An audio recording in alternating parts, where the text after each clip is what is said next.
The dust storm hit Cheyenne Station like a fist from God himself, turning the afternoon sky the color of old blood. Eli Thatcher pulled his weathered hat lower and squinted through the swirling grit, watching the Union Pacific locomotive wheeze to a stop.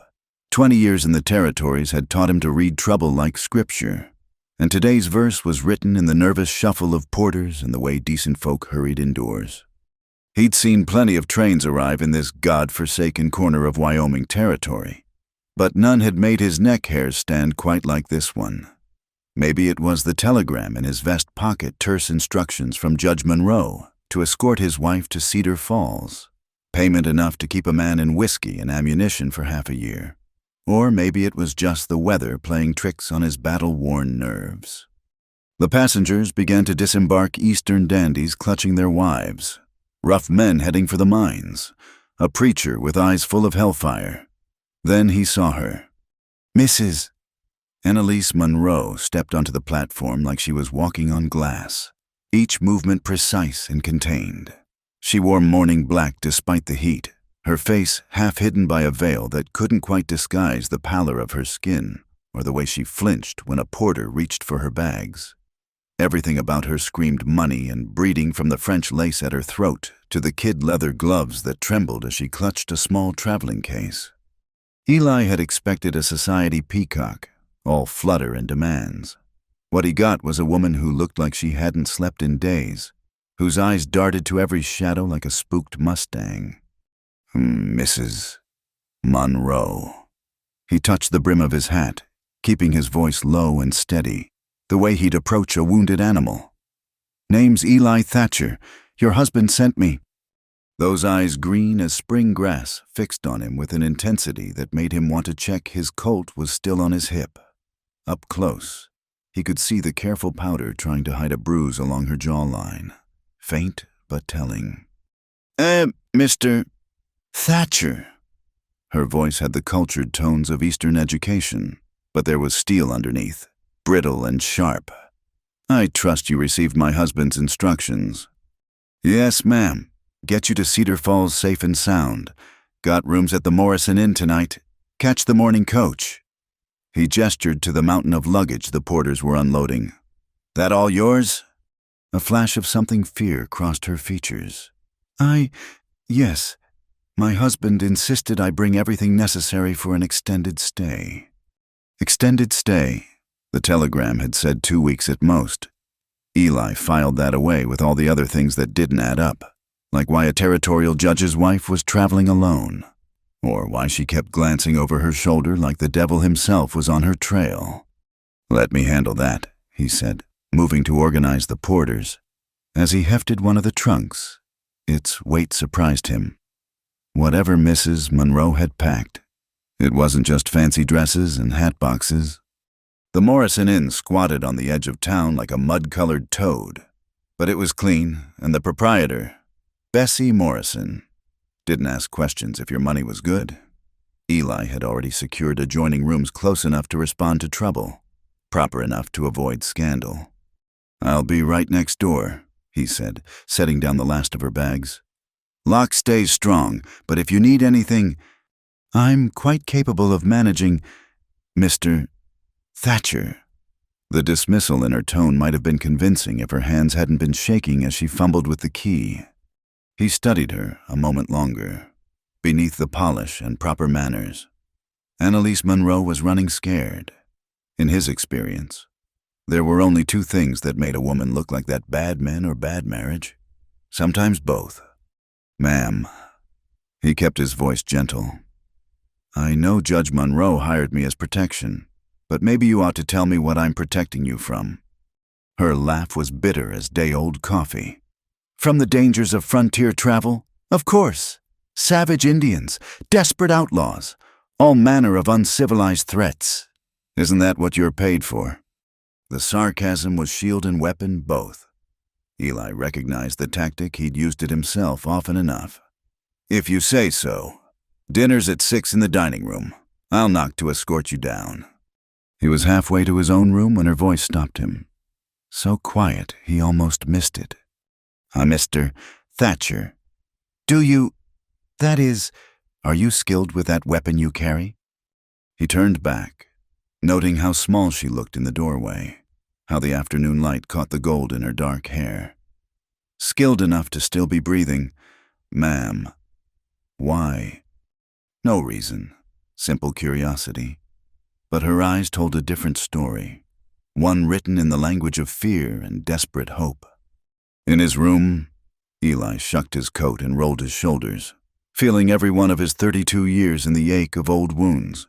The army had discharged him with honors and scars in equal measure, and he drifted into escort work because it was what he knew, reading terrain, watching for ambush, keeping people alive against long odds. This job, though, this one stank like week old carrion. He pulled the telegram from his pocket, reading it again. Judge Clarence Monroe was powerful.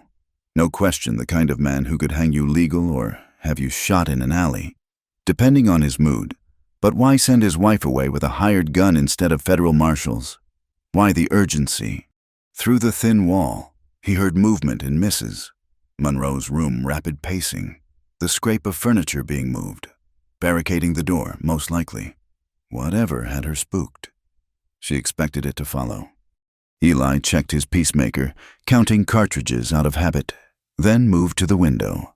The street below was typical for a railroad town: drovers, merchants, whores plying their trade. And among them, there, a man in a black duster, standing in the shadow of the grain store. Could be nobody, could be a drunk sleeping it off, but the way he kept his hat tilted just so to watch the hotel entrance. Eli had learned to trust his instincts, and right now they were screaming like a bugle at dawn. He was still watching when Bessie's boy knocked to announce dinner. Eli strapped on his gun belt, shrugged into his coat, and knocked on Mrs. Monroe's door. Just a moment. Her voice was steady, but it took her long enough to answer that he knew she'd been listening at the door first. When she finally emerged, she'd removed the veil and traveling dust, revealing a face that would have been beautiful if not for the haunted expression. Up close, without the barrier of black lace, she looked younger than he'd first thought, maybe 25, maybe less. The bruise on her jaw was more visible now, purple-green like a prairie storm. "Shall we?" She took his offered arm with the mechanical politeness of someone going through motions, but he felt the tension in her grip, the way she pressed close to his side as they descended the stairs. The dining room was half full: traveling salesmen, local ranchers, a table of cavalry officers from Fort Laramie. Eli steered her to a corner table with good sight lines and sat with his back to the wall, old habits dying hard. "You were in the war," she said. Not a question, but an observation as she watched him scan the room. Both sides had their say about that. He signaled the serving girl for coffee. "You grow up back east?" "Philadelphia. My father was in shipping." A pause, then quietly, "He died last winter. Pneumonia." There was more to that story. Eli sensed, but he didn't push. They ate in relative silence beef stew that was more gristle than meat. Cornbread dry as August. Mrs. Monroe picked at her food like a bird, her eyes constantly moving to the door. "The man in the black duster," she said suddenly, voice barely above a whisper. "He was on the train." Eli didn't insult her by asking how she'd noticed. "Friend of your husband's?" Her bitter smile returned. "My husband doesn't have friends, Mr. Thatcher, only assets and liabilities." "Which are you?" She set down her spoon with careful precision. "That remains to be seen." The cavalry officers were getting rowdy, whiskey flowing free. One of them, a lieutenant with more bravado than sense, had noticed Mrs. Monroe. He swaggered over, reeking of bourbon and bad cologne. "Evening, ma'am. Couldn't help but notice a lady of quality dining in such rough company." His eyes cut to Eli with the dismissive glance of a man who'd never faced real combat. "Perhaps you'd honor us with—" "The lady's with me." Eli's voice was quiet, conversational, but his hand had shifted to rest near his Colt. The lieutenant's face flushed red. "I wasn't addressing you, saddle tramp." "No, but you're done addressing her." Eli stood slowly, using his height advantage. "Walk away, soldier boy, while you still can."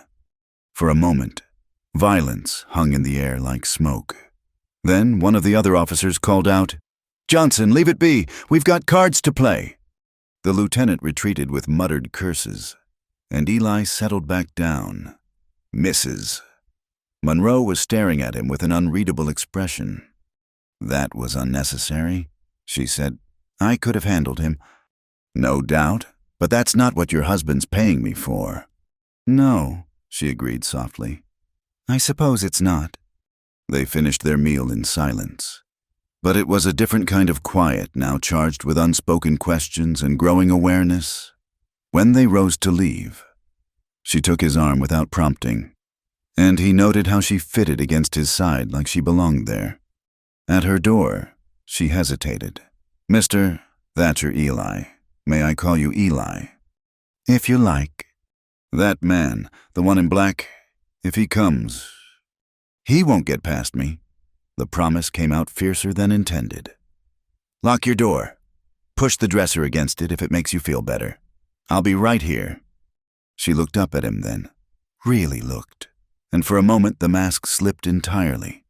What he saw underneath fear, yes, but also desperate courage and a wild hope made his chest tight. "Good night, Eli," she whispered, and disappeared behind the door. Eli waited until he heard the lock turn and furniture scraping before entering his own room. He didn't undress, didn't even remove his boots. Instead, he sat in the chair facing the door, Colt in his lap, and settled in for a long night. Outside, Cheyenne Station bedded down with its usual symphony of saloon pianos, breaking glass, and occasional gunfire. But underneath it all, like a discord note in a familiar tune, was the feeling of storm building.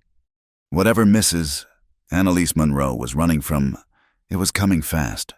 And Eli Thatcher, who'd thought his fighting days were behind him, found himself almost looking forward to it. Not for the violence he'd had his fill of that, but for the chance to stand between this haunted, brave woman and whatever demons pursued her. In the next room, floorboards creaked in a restless pattern. He wondered if she was pacing still, or standing at her window watching the same shadows he was tracking in his mind. Wondered what kind of man Judge Monroe was, to inspire such fear in his own wife.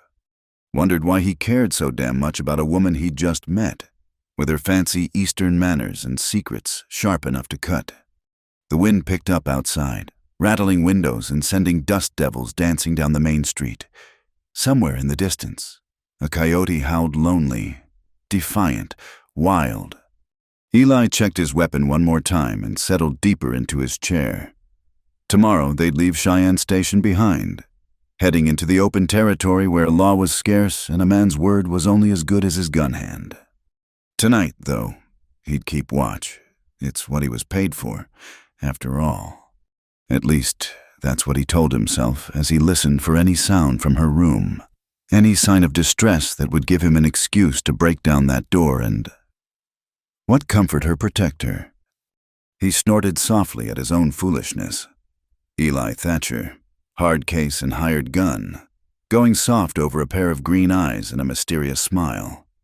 But when he heard her crying, muffled, trying so hard to be quiet, something twisted in his chest like a knife finding old scar tissue. Tomorrow, he decided. Tomorrow he'd get the truth out of her, one way or another. Because whatever game Judge Monroe was playing, Eli was beginning to suspect that his wife wasn't a willing participant. And that changed everything. Dawn came reluctantly to Cheyenne Station, painting the sky the color of a fresh bruise. Eli hadn't slept, but that was nothing new. The war had taught him to function on coffee and stubbornness. He was checking the loads in his Winchester when a soft knock came at the connecting door. "Eli." Her voice was hoarse, like she'd spent the night crying or praying, maybe both. He opened the door to find Annalise dressed for travel in a practical gray riding habit, though the fabric was fine enough to cost more than he'd make in 3 months. Her face was pale but composed, yesterday's tears leaving only faint shadows beneath her eyes. "Morning, ma'am. Sleep well." The look she gave him said they both knew better than that lie. "Well enough. When do we depart?" "Coach leaves at 8, but I was thinking we might catch the earlier freight wagon. Less comfortable, but also less predictable." Something flickered in her eyes' approval. "Maybe you think we're being followed?" "I think your husband didn't hire me for my conversational skills." He paused, studying her. "That trunk of yours, the heavy one, what's in it?" Her chin came up, defiant. "Personal effects." "Heavy effects. Look, Mrs. Monroe, I can't protect you if I don't know." "Then perhaps you should concentrate on what you're paid to do rather than interrogating your employer's wife." The ice in her tone could have frozen the Platte River, but her hands betrayed her, twisting in the fabric of her skirt. Eli raised his hands in surrender. "Your business is your own, but if that man in black shows up again, I need to know if he's after you or what you're carrying." She was quiet for a long moment. Then, "Both, I suspect, breakfast." They ate in the hotel kitchen rather than the dining room, Bessie Morrison's private domain, where the coffee was stronger and the questions fewer. The motherly proprietress fussed over Annalise like a hen with one chick, pressing extra biscuits on her and shooting disapproving looks at the bruise on her jaw. "You need anything, honey, anything at all," Bessie said meaningfully. "You just holler." "Thank you." Annalise's smile was wan but genuine. "You're very kind." They slipped out the back way as the town was stirring, Eli carrying her bags while she clutched that small traveling case like it held the crown jewels. The freight wagon was loading at Paulson's Mercantile, heading to Fort Laramie with supplies. The driver happy enough to take passengers for the right price. "Name's Josiah Henley," the driver said, spitting tobacco juice with practiced aim. "You folks married?" "Yes," Eli said at the same time Annalise said, "No." Josiah's weathered face split in a grin. "Newlyweds, then always takes a while to get used to it." Eli helped Annalise onto the wagon seat, noting how she stiffened at his touch but didn't pull away. Something like that. They'd barely cleared the edge of town when Eli spotted the rider, same black duster, same careful distance. He nudged Josiah, who glanced back and nodded. "Could be coincidence," the old driver said. "Road to Laramie's well-traveled." "Could be," Eli agreed, but his hand stayed near his Colt. The morning passed in dust and discomfort. The wagon road wound through scrubland and occasional stands of cottonwoods. Following the Union Pacific tracks when the terrain allowed, Annalise sat rigid beside him, that traveling case in her lap, saying nothing. It was noon when they stopped to water the horses at Lodgepole Creek. Josiah wandered off to see to nature's call, leaving them alone by the water. "He's still there," Annalise said quietly, not looking back. "A mile behind, maybe less." Eli was impressed despite himself. "You've got good instincts." "My father taught me to be observant. He said a woman alone in the world needed to see trouble coming." Her laugh was bitter. "He never imagined I'd marry it instead." Before Eli could respond, she'd stood and walked to the creek's edge, kneeling to cup water in her hands. The sunlight caught in her hair, turning it to burnished copper, and something twisted in his chest. "Your husband," he said carefully. "He ever lay hands on you?" She didn't answer directly. "Judge Monroe is a very particular man.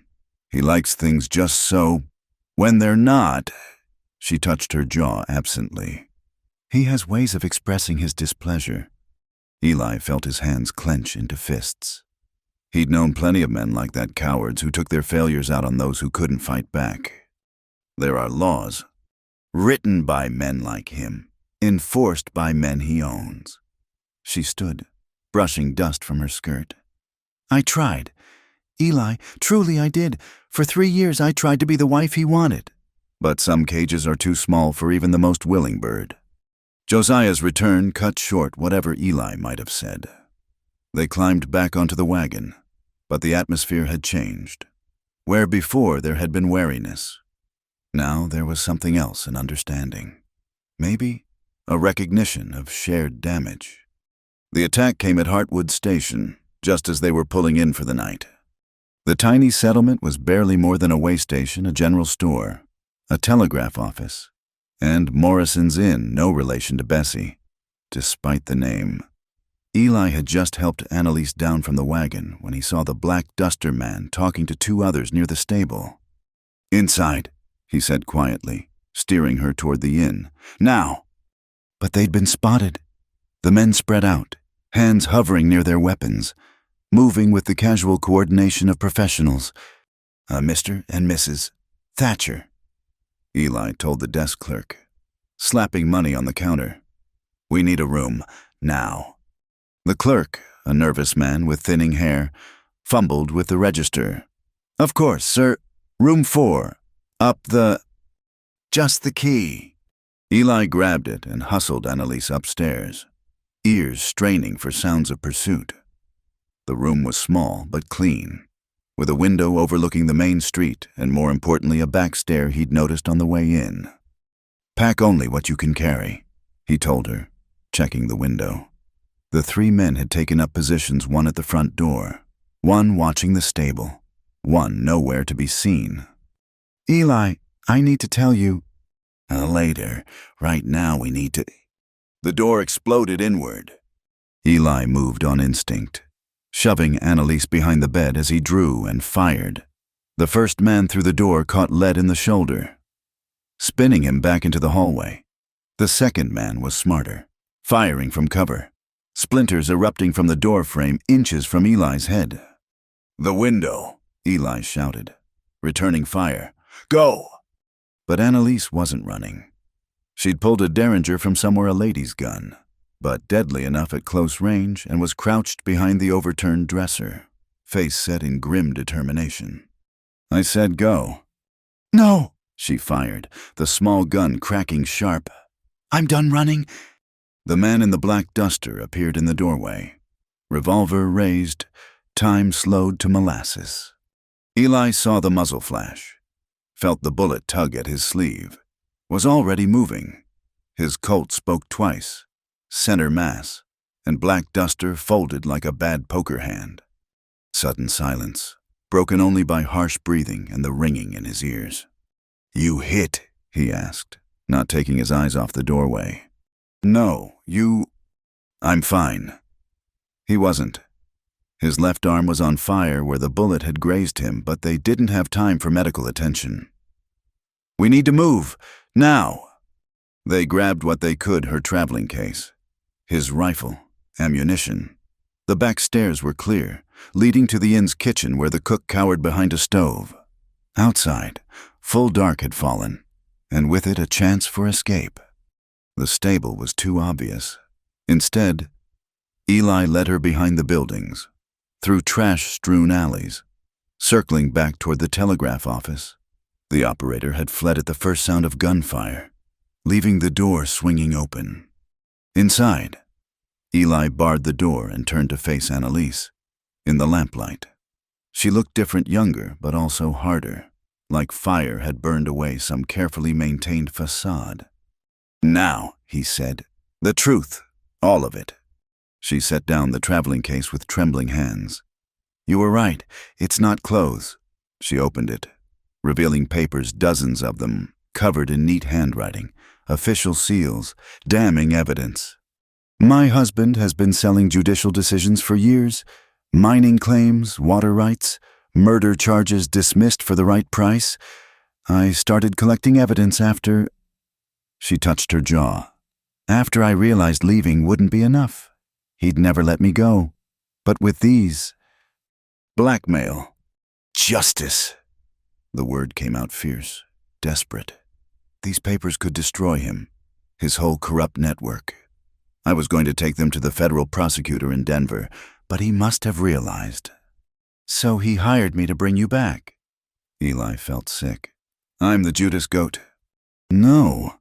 She gripped his arm, her touch electric even through the fabric. "I don't think so. If he wanted me dead, There are easier ways? I think he hired you because you're honest, because you have a reputation. If something happened to me in your care, who would blame him? But those men aren't his, at least, not officially. There are others who stand to lose if these documents reach Denver, men with fewer scruples than even my husband. Eli processed this, his mind racing. So, we've got corrupt officials trying to kill you. Your husband probably hoping they succeed while keeping his hands clean, and me stuck in the middle like a damn fool. I'm sorry. Her voice cracked. I should have told you. But I didn't know if I could trust you, and... He stopped her with a raised hand. Outside, voices were shouting, organizing a search. They were running out of time. Can you ride? He asked. Yes. Good, because we're stealing horses and heading for the mountains. Off the road, off the map, until I can figure out how to keep you alive long enough to get those papers where they need to go. You believe me? He looked at her, really looked, saw the bruises, the desperation, the wild courage it must have taken to gather evidence against her own husband. Saw, too, the way she'd stood her ground in that room, firing back instead of cowering. Yeah, he said softly. I believe you. Something shifted in her eyes, green depths catching gold from the lamplight. Thank you. Don't thank me yet. We've got a long way to go, and now we've got bodies behind us. They'll hunt us hard. Then we'd better get moving. He grinned despite everything, a wild, reckless expression that made him look younger. Yes, ma'am. They slipped out the back, Eli leading the way with hard-won skill. The search party was focused on the inn and the main street, leaving the back alleys momentarily clear. Behind the general store, they found what they needed: 2 horses, saddled and waiting, probably belonging to the dead men. Poetic justice, Annalise murmured as Eli helped her mount. They rode out slow and quiet, walking the horses until they were past the settlement's edge, then urging them to a canter. Behind them, Heartwood Station glowed with torches as the search intensified. Where are we going? Annalise asked, her voice steady despite everything. There's an old army supply trail through the mountains. Rough going, but it'll keep us away from the main roads. He glanced at her, riding astride despite her skirts, handling the horse with surprising skill. You're full of surprises, Mrs. Monroe. Annalise, she corrected. If we're going to be fugitives together, we might as well use first names. Fair enough. Annalise. They rode through the night, guided by stars and Eli's memory of terrain mapped during his army days. As dawn approached, he led them off the trail to a cluster of rocks that offered shelter and concealment. We'll rest here a few hours, he said, helping her dismount. She swayed, exhaustion hitting all at once, and he caught her against him. For a moment they stood frozen, her hands on his chest, his arms around her waist. She smelled of gunpowder and fear and something sweet underneath, like honeysuckle. She started, then stopped, color flooding her cheeks. He released her carefully, stepping back. Get some sleep. I'll keep watch. But she caught his wounded arm, making him hiss. You're hurt. Let me see. It's nothing. Eli, just his name. But the way she said it brooked no argument. He submitted to her ministrations, sitting on a rock while she cleaned and bandaged the graze with supplies from her bag. Her touch was gentle but sure, and he found himself studying her face as she worked the determined set of her jaw, the way she bit her lip in concentration. You've done this before, he observed. My father was a doctor before he went into shipping. He taught me a few things. She tied off the bandage. There, that should hold until we can get proper supplies. Annalise. He caught her hand as she moved away. What you did back there, standing and fighting, that was brave. That was terrifying, she corrected, but she didn't pull her hand away. But I meant what I said. I'm done running, done being afraid. If they want me, they'll have to work for it. Looking at her in the growing light, disheveled, Determined, magnificent, Eli felt something fundamental shift inside him. He'd taken this job for the money, stayed out of professional pride. But now it was personal. "Get some rest," he said gruffly, releasing her hand. "We've got hard days ahead." She curled up in the shelter of the rocks, using her coat as a pillow. Within minutes, her breathing evened into sleep, exhaustion claiming its due. Eli kept watch as the sun climbed higher, painting the mountains gold and purple. Somewhere behind them, men were hunting. Ahead lay uncertainty, danger, and slim hope. But for now, in this moment, there was peace, and a woman who trusted him enough to sleep while he stood guard. He'd been many things in his life: soldier, killer, drifter. But sitting there in the growing warmth of morning, watching over Annalise Monroe as she slept, Eli Thatcher thought he might finally have found something worth being. Her protector, her hope. Maybe, if they survived this, something more. The mountain trail was a devil's backbone of loose shale and stubborn pine, barely wide enough for a single horse. Eli led the way, every sense alert for the ambush he knew was coming. Behind him, Annalise rode in determined silence, her fancy riding habit now torn and dusty, that precious case of documents strapped to her saddle. They'd been climbing since dawn, leaving the main road for paths Eli remembered from his army days, routes used to move supplies during the Indian campaigns. The air grew thin and cold, scented with pine sap and the promise of snow despite the late summer season. "How much farther?" Annalise asked, her voice hoarse with fatigue. "There's an old supply cabin another mile up. We can rest there, tend the horses." He glanced back at her, noting the exhaustion etched in every line of her face. "You holding up?" Her smile was wan, but genuine. "Better than expected, though I'm beginning to understand why ladies are discouraged from adventures." "This ain't exactly an adventure." "No," she agreed softly. "It's survival." The crack of a rifle shot echoed off the canyon walls. Eli's horse screamed and stumbled, a red flower blooming on its flank. He kicked free of the stirrups as the animal went down, rolling clear and coming up with his Winchester ready. "Ride," he shouted at Annalise. "The cabin go." But she was already wheeling her mount, that little derringer in her hand again, firing at the rocks above where muzzle flashes marked their attackers.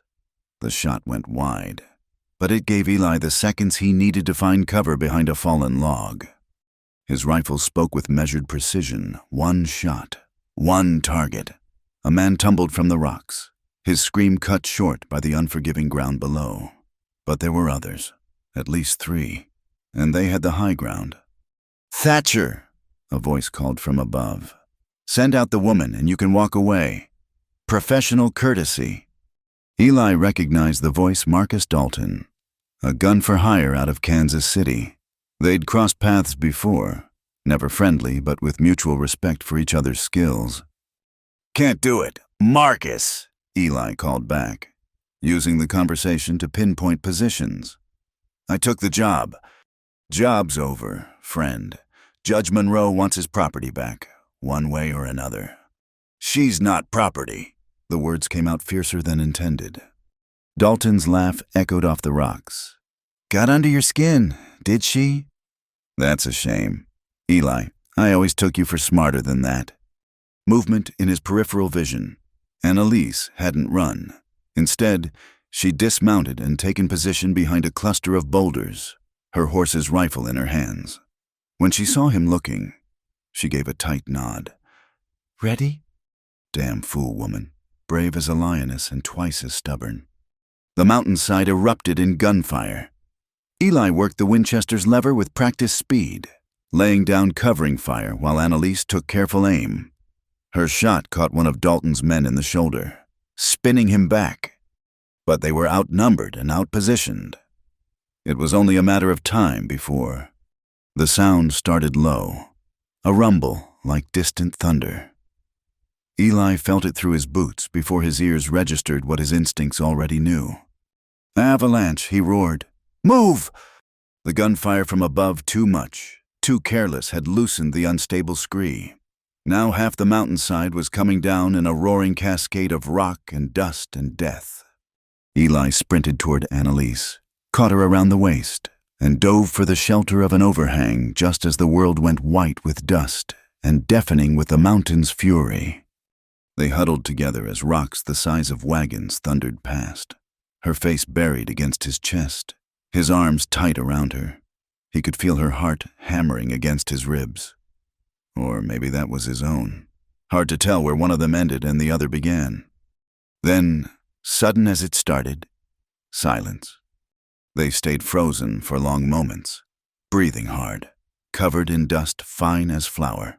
When Eli finally loosened his grip, Annalise looked up at him with eyes wide as a spooked deer's. "You saved my life," she whispered. "You saved mine first," he countered, remembering her covering fire. "Call it even." They extracted themselves carefully. The avalanche had transformed the landscape where once there'd been a trail. Now there was only a tumbled field of rocks, of Dalton and his men.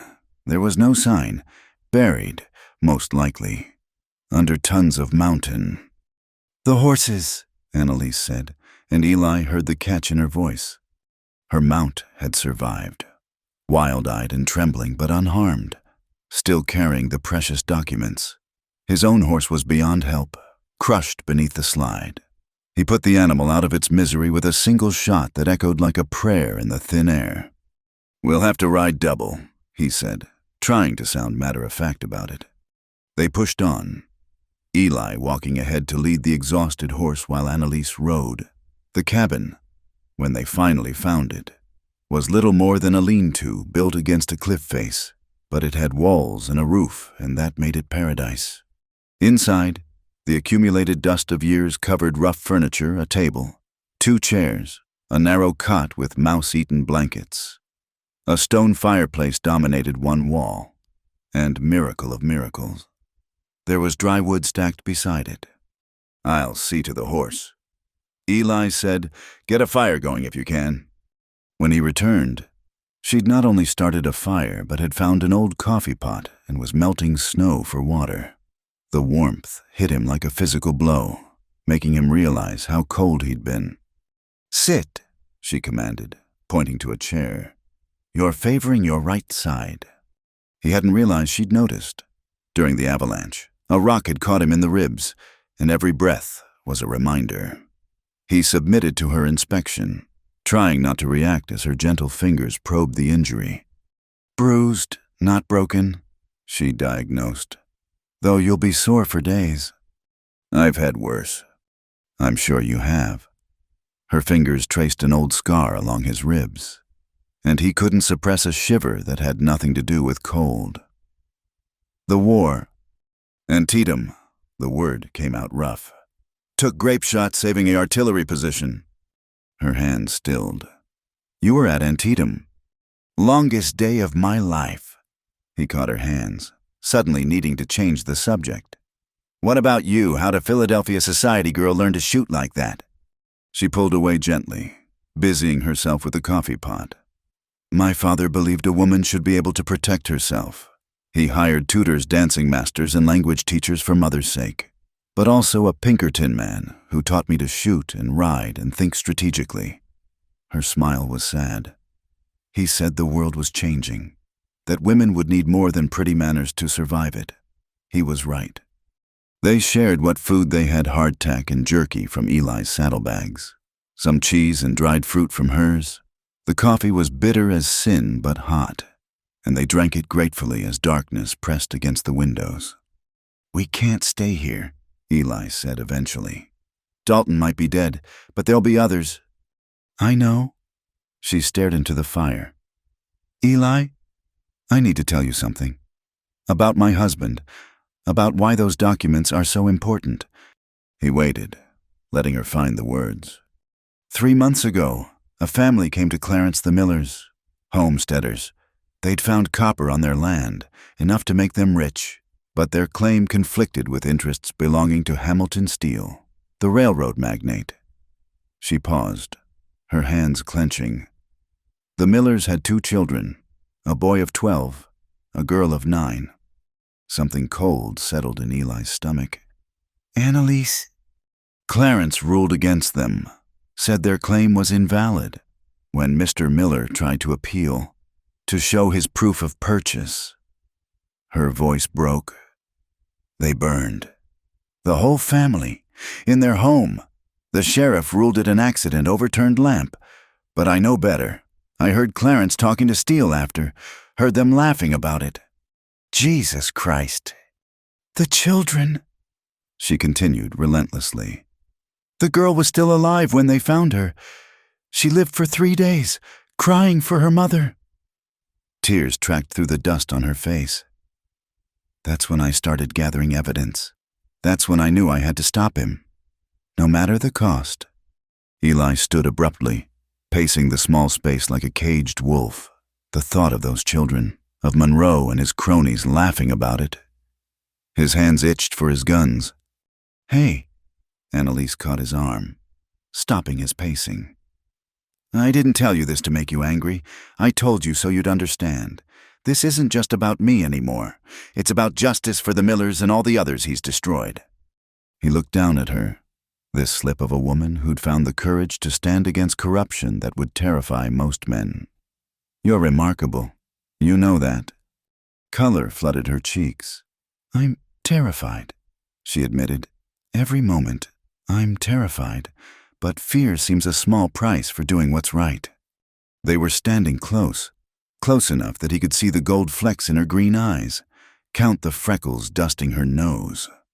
Something shifted in the air between them, electric as the moment before lightning strikes. Eli, she breathed, and that was all it took.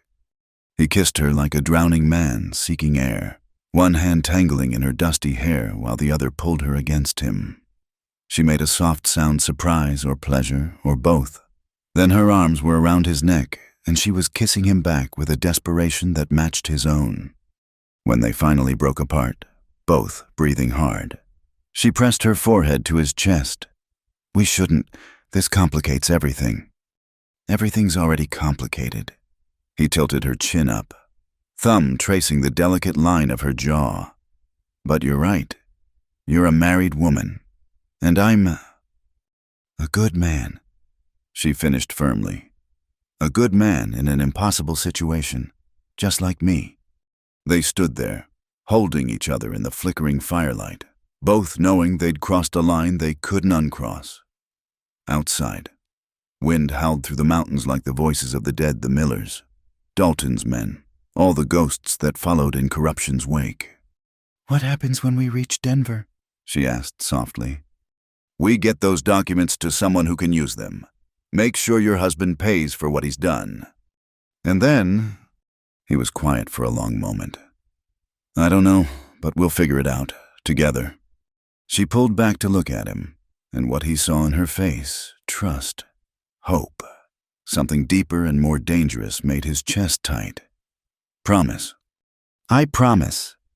They prepared for sleep with the awkward dance of 2 people suddenly aware of each other in new ways. Eli insisted she take the cot while he bedded down by the fire, rifle close at hand. But sleep was elusive, the space between them charged with unspoken possibilities. Eli, her voice came soft in the darkness. Yeah. Thank you for believing me, for protecting me, for everything. Don't thank me yet, he said, echoing his words from the night before. But his tone was gentle, almost tender. We've still got a long way to go. I know, but for tonight, we're safe. We're alive. That's enough. He listened to her breathing gradually, even out into sleep, kept watch as the fire burned low and the mountain night pressed close. Tomorrow would bring new dangers, new challenges, but tonight he had a purpose beyond mere survival. Tonight he had someone worth fighting for. And that, he thought as he checked his weapons one more time, changed everything. The wind picked up outside, rattling the cabin's walls and sending drafts through every crack, but inside, warmed by the dying fire and the presence of the remarkable woman sleeping nearby. Eli Thatcher kept his vigil and planned their next move. Denver was still days away, through hostile territory with enemies at every turn, but they'd make it. They had to. Because somewhere out there, the ghosts of the Miller family waited for justice. And by God, Eli would see they got it, even if it killed him, especially if it meant keeping Annalise safe in the process.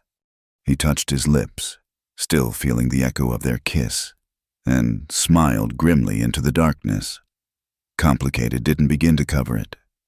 But then again, nothing worthwhile ever was. The storm hit just after midnight, turning the world into a howling white void. Wind shrieked through the cabin's gaps like tortured souls, and snow piled against the door with frightening speed. Eli fed the fire constantly, knowing that without it, they'd freeze before dawn. Annalise sat wrapped in every blanket they could find, the precious document case clutched in her lap. The temperature had dropped so severely that their breath formed clouds in the air despite the fire's efforts. "We should have pushed on," she said through chattering teeth. "Now we're trapped. Better trapped warm than frozen on the trail." Eli added another log, sending sparks spiraling up the chimney. "This kind of storm, we'd have been dead in an hour out there." She moved closer to the fire, and he noticed her lips were tinged blue. Without thinking, he opened his coat and pulled her against him, wrapping them both in its warmth. She stiffened for a moment, then relaxed into his embrace with a soft sigh. "Just sharing body heat," he said gruffly. "Practical survival." "Of course," she murmured against his chest, but he felt her smile. They sat like that as the storm raged, her back pressed to his chest, his arms around her. It was improper, scandalous by any decent standard, but propriety seemed a luxury they couldn't afford, not when death howled just beyond their walls. "Tell me about before," she said after a while. "Before the war, before all of this. Who was Eli Thatcher then?"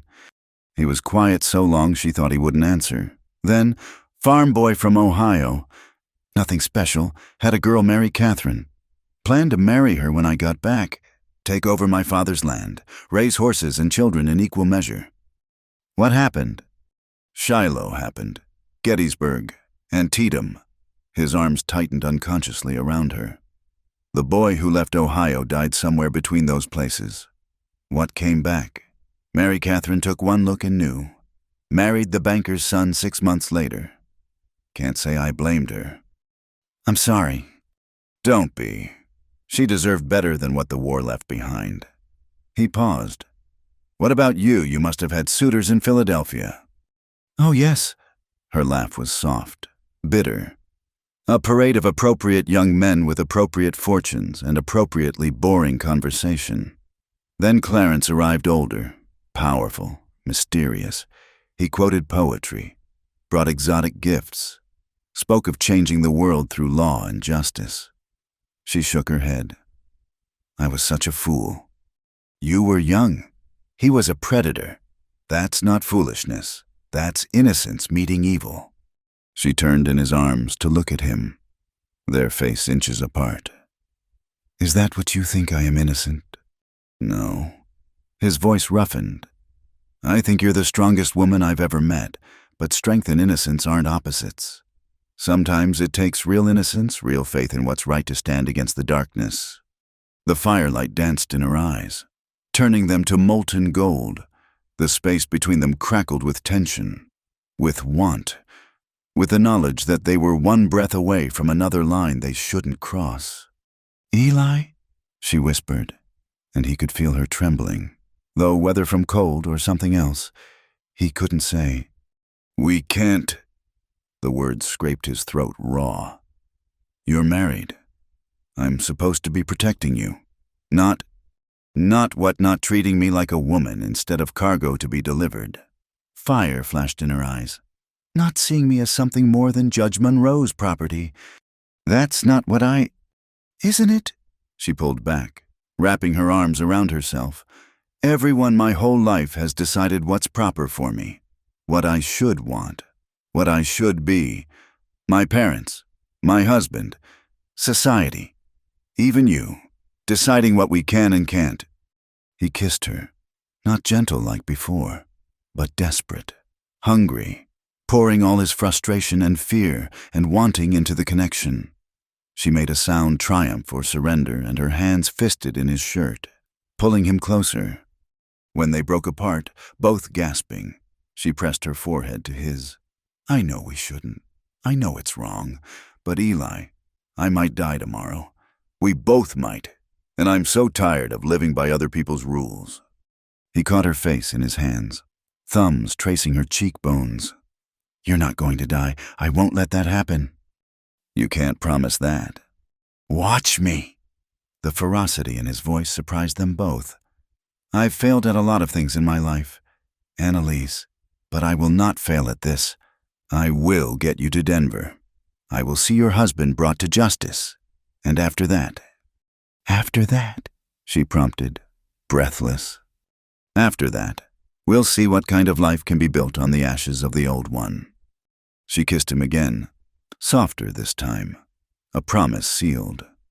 Then she turned back to the fire, settling into his arms with a trust that humbled him. Tell me about Denver. What's it like? He talked as the storm raged about the city rising from the plains, the mix of rough miners and Eastern money, the way civilization and wilderness met in uneasy truce. She listened, adding questions, and gradually he felt the tension leave her body as exhaustion took hold. I'm yours forever, she gasped against his neck, the words slurred with approaching sleep. He drew her close and claimed her lips in a tender kiss, sealing the promise between them. Then he held her as she slept, keeping watch while the storm tried to tear their shelter apart. Dawn came reluctantly, gray light filtering through snow-caked windows. The wind had died, leaving an eerie silence broken only by the crack of settling snow. Eli eased away from Annalise, who murmured protest but didn't wake, and checked outside. The world had been transformed. Snow lay 3 feet deep, turning the landscape into an alien country of white curves and hidden dangers. Their trail was gone, buried beneath tons of new snow, but so were any tracks they'd left, a double-edged blessing. He was bringing in more wood when Annalise woke, stretching like a cat before remembering where she was. Color flooded her cheeks as she realized how they'd spent the night. I should apologize, she began. Don't. He set the wood by the fire, not looking at her. We're past apologies, you and me, past propriety and what's proper. We're down to survival and truth. Last night was both.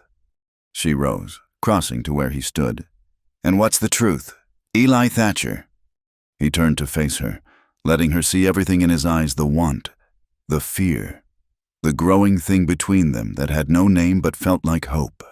The truth is, I'd burn the world to keep you safe. The truth is, this started as a job and became something else the moment you stood your ground in that hotel room. The truth is, the crack of breaking wood cut him off. They both froze, listening. Another crack. Closer. Something was moving through the snow toward the cabin. Something heavy. Eli grabbed his rifle, pushing Annalise behind him. Stay back! The door exploded inward, and a figure stumbled through, not an enemy, but a man half frozen. Ice crusting his beard, lips blue with cold. He collapsed just inside, gasping. Please, he managed through chattering teeth. Please, help! Against his better judgment, Eli lowered the rifle. Annalise was already moving, her healer's instincts overriding caution. Together they dragged the man to the fire, stripping his frozen outer clothes, checking for frostbite. Thank you, the man gasped as warmth began to return. Thought I was dead for sure. Storm caught me. Horse went down. He was young, maybe 25, with the soft look of an Eastern man despite his frontier clothes. Something about him nagged at Eli, a familiarity he couldn't place. What's your name, friend? Eli asked, keeping his voice neutral. Garrett, Thomas Garrett. The man's eyes darted between them, lingering on Annalise. You folks get caught by the storm, too. Something like that. Eli's hand stayed near his gun. Where were you headed? Denver. Got business there? Garrett accepted the cup of hot coffee Annalise offered with shaking hands. Legal business. I'm a lawyer. The pieces clicked into place, and Eli's blood went cold. Thomas Garrett, he'd heard that name in Judge Monroe's correspondence. One of his husband's protégés, ambitious and ruthless beneath the boyish exterior. That's so. Eli kept his voice steady. Dangerous time for traveling. Storm's not the only hazard in these mountains. Garrett's eyes sharpened. True enough. Heard there was trouble near Heartwood. Avalanche took out some travelers. Tragic business. Tragic, Eli agreed, watching the younger man's face. We wouldn't know anything about that. We came up the southern route. Of course. Garrett sipped his coffee, but his eyes kept returning to Annalise, who'd gone very still. Forgive me, ma'am, but you look familiar. Have we met? I don't believe so, Annalise said coolly. Strange. You remind me of someone? A portrait I saw once, in Judge Monroe's study. His wife, though of course that's impossible. She's safe in Cedar Falls, recovering from illness. The silence stretched taut as a bowstring. Eli calculated distances, angles, whether he could draw before Garrett reached the pistol barely concealed beneath his coat. Must be the light, Annalise said finally. People see resemblances everywhere. Indeed, Garrett smiled, and it was sharp as winter wind. Well, I should thank you folks properly. Might I ask your names? Smith, Eli said. Mr. and Mrs. Smith, heading to Denver to start fresh. How romantic. Garrett's smile widened. Starting fresh, leaving the past behind, if only it were that simple. He moved fast for a half-frozen man. But Eli was faster. His gun cleared leather as Garrett's hand went for his weapon, and the cabin erupted in noise and smoke. When it cleared, Garrett was on the floor, clutching his shoulder, his pistol spinning away across the planks. That was stupid, Eli said conversationally. Now we've got to decide what to do with you. You won't kill me. Garrett's boyish face was twisted with pain, but also certainty. She won't let you. Too soft-hearted. It's why the judge chose me to bring her back. He knew she'd trust a friendly face, a sympathetic ear. You're wrong. Annalise stepped forward, and there was steel in her voice. I stopped being soft-hearted when I saw those children's bodies, when I heard my husband laughing about it. Garrett's certainty wavered. You don't understand. The judge owns half of Colorado. You can't fight him. Watch us. She picked up Garrett's gun, handling it with the competence Eli had come to expect. The question is, what to do with you? They tied him thoroughly, gagging him despite his protests. The wound was clean, through the meat of his shoulder, painful but not fatal if kept clean. Eli bandaged it with mechanical efficiency while Annalise went through Garrett's belongings. Letters, she said, holding up a packet. Orders from Clarence, and... Oh God, Eli, look at this. She handed him a wanted poster, their descriptions. A reward large enough to make any man rich. But it was the bottom line that chilled, wanted for murder of federal officers at Heartwood Station. Dalton's men, Eli said grimly. They were carrying badges. Fake ones, surely.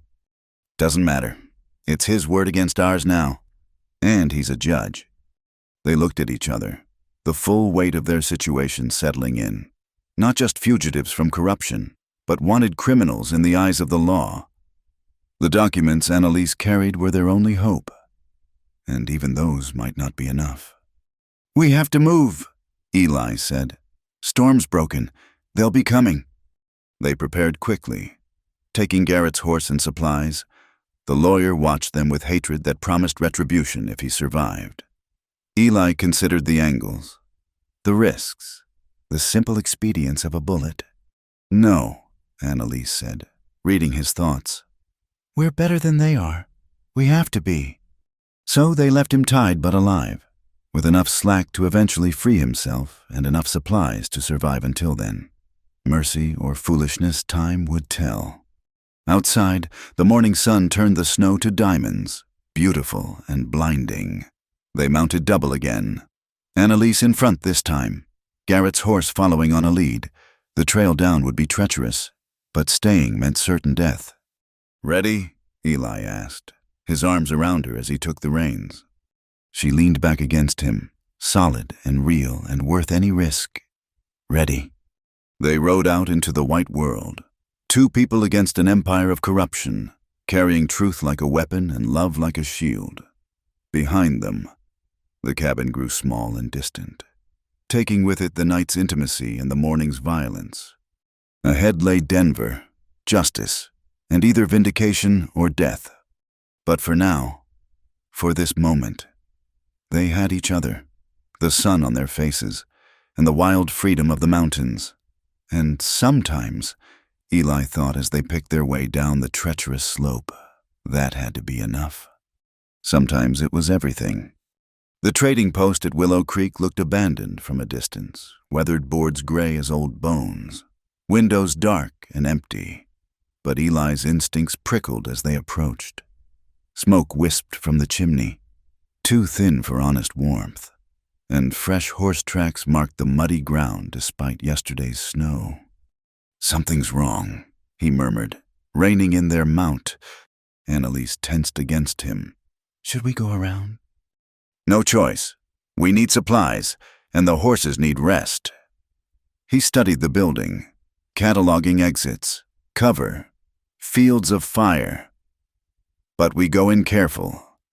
They dismounted behind a stand of cottonwoods, and Eli checked his weapons while Annalise secured the document case. The sun was high but weak, casting pale shadows across the snow-patched ground. Stay close, he said. If shooting starts... I know. Find cover and return fire. She checked her derringer with practiced ease. We've done this dance before. He caught her hand, squeezed once. That we have. The trading post door stood slightly ajar, darkness beyond. Eli pushed it open with his rifle barrel, letting his eyes adjust before stepping inside. The familiar smells of tobacco, leather, and lamp oil mixed with something else, fierce sweat and gun oil. Help you folks. The voice came from behind the counter. Jacob Muller, the German proprietor, his accent thick as molasses. But his hands were flat on the scarred wood, too still, and his smile never reached his eyes. Need supplies, Eli said, not lowering his rifle. Trail food, ammunition, grain for the horses. Yeah, of course. Muller's eyes darted to the back room. You have money. Gold. Eli set a coin on the counter with his free hand. The ring of metal loud in the tense silence. That's when he heard it, the tiny scrape of boot on wood from above. The trading post had a second floor, and someone was up there, trying very hard to be quiet. Annalise, he said conversationally, why don't you pick out some provisions while Mr. Muller and I discuss prices? She caught his meaning immediately, moving toward the shelves but angling to keep the stairs in view. Eli leaned on the counter, rifle casual but ready. Expecting trouble, Muller. The German's face went pale. 9, no trouble. Just careful. Many desperate men in the mountains. True enough. Eli's voice hardened. But I'm thinking your trouble's already here. Upstairs, maybe. Waiting for some signal. Muller's composure cracked. Please, they have my daughter.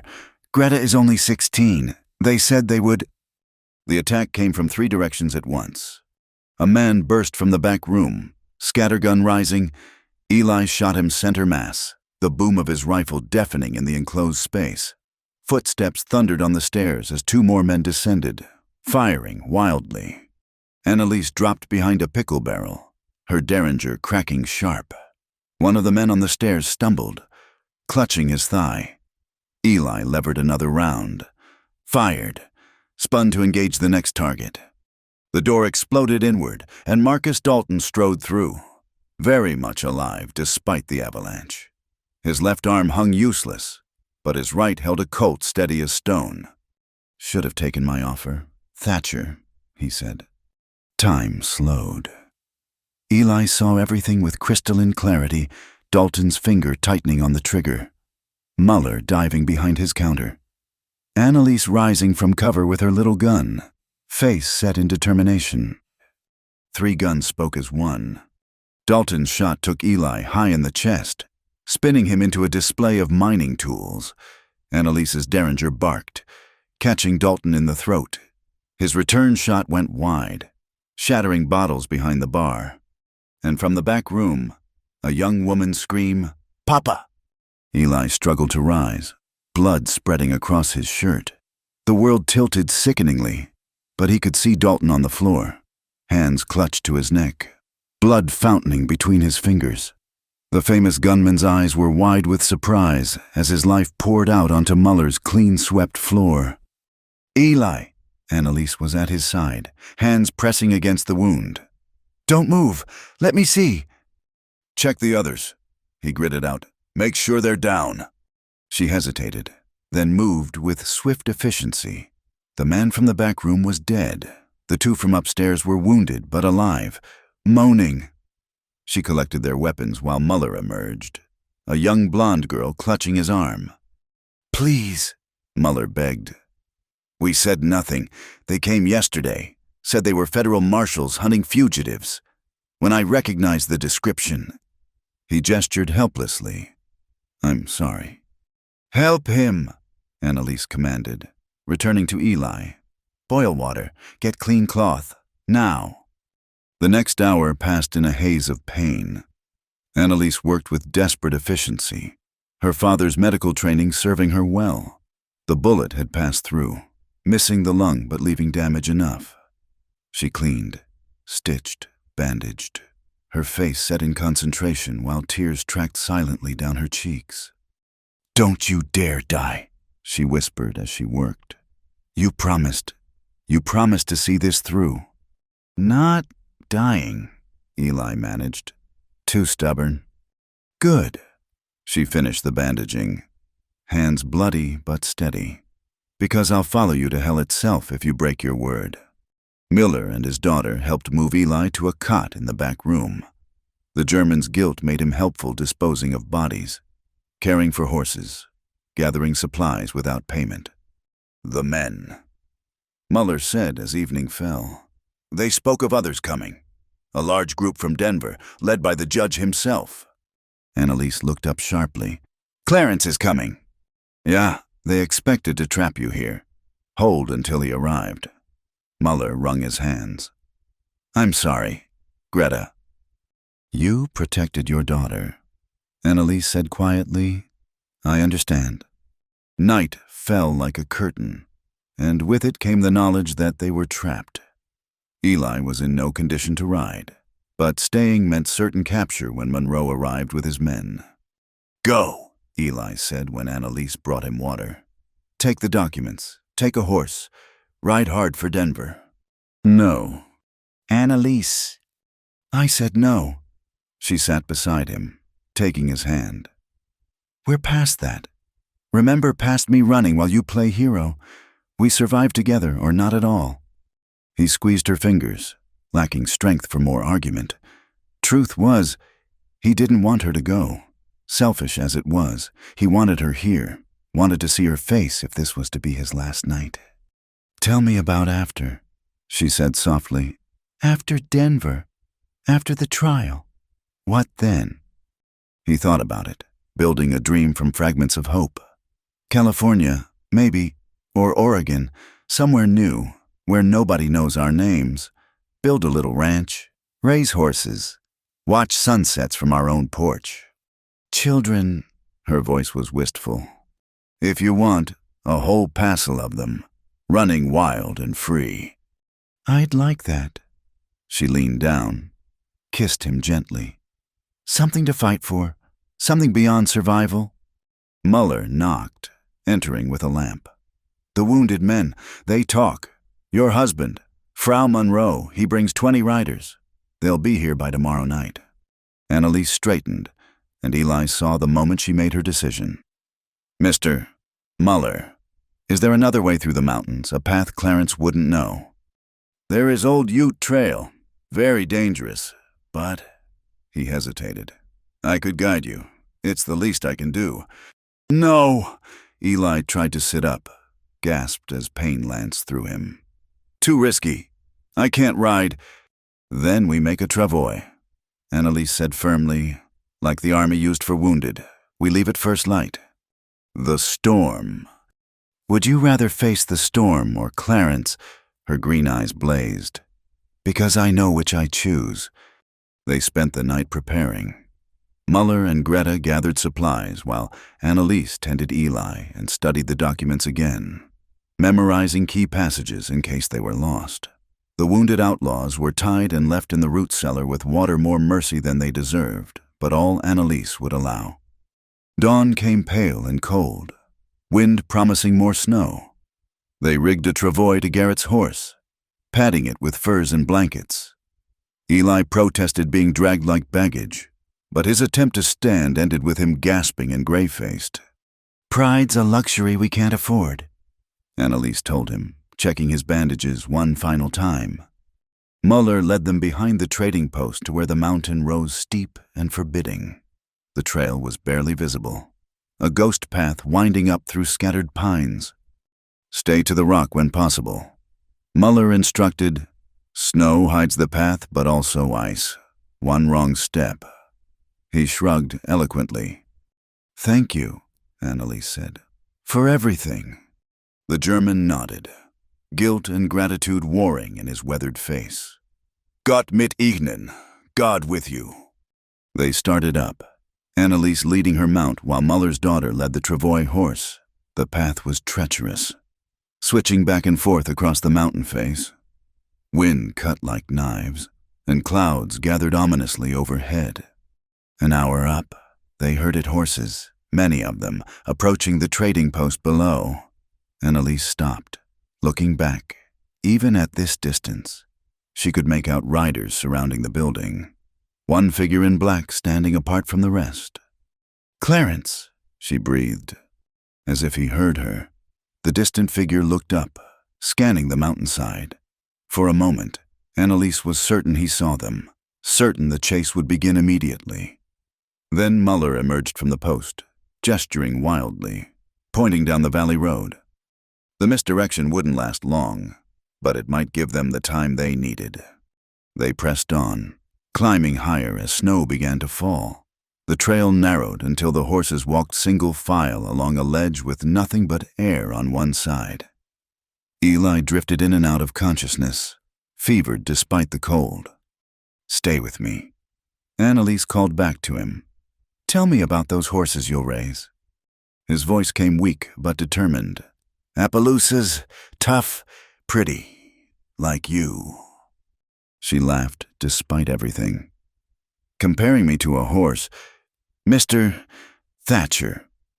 "Best compliment, I know." By afternoon, they'd climbed above the snow line into a world of rock and ice and howling wind.